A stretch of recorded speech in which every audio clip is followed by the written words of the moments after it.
Welcome to our tutorial for our new UD18 double layer detection sensor with IO-Link. Today we take the UD18 with an M12 5-pin connector via C-Link master to 6 Sopas. The device has a variable mounting distance of between 20 and 60 millimeters between its sender and receiver.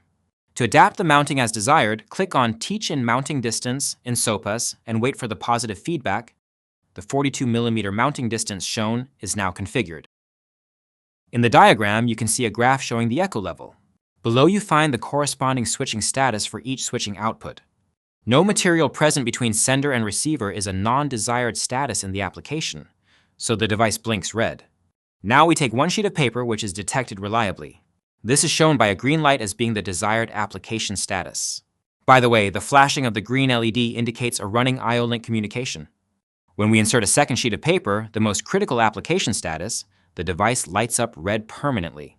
Depending on the material characteristics, we can configure the sensor and the mounting for consistently good results so that various material types are possible to detect. For example, taking a thicker transparent plastic layer can already lead to a double layer detection because too little sound power arrives at the receiver. To adjust this, we switch to Recipe 2, thick material.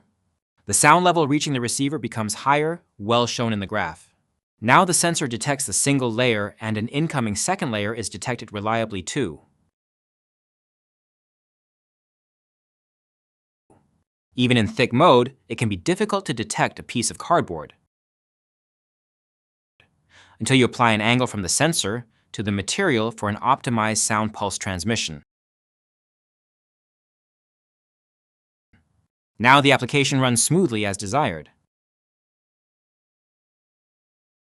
Of course, there is a lot of different and specific material characteristics. Therefore, UD18 provides a material teach-in possibility to cover your application needs.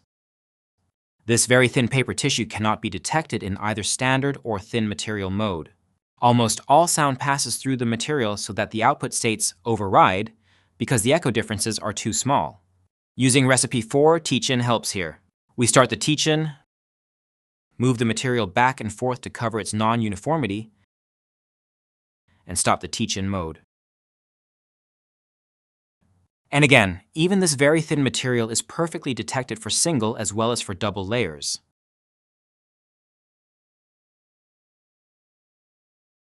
UD18 is the ideal choice for your double layer detection tasks, now enhanced by configuration and visualization with IO-Link.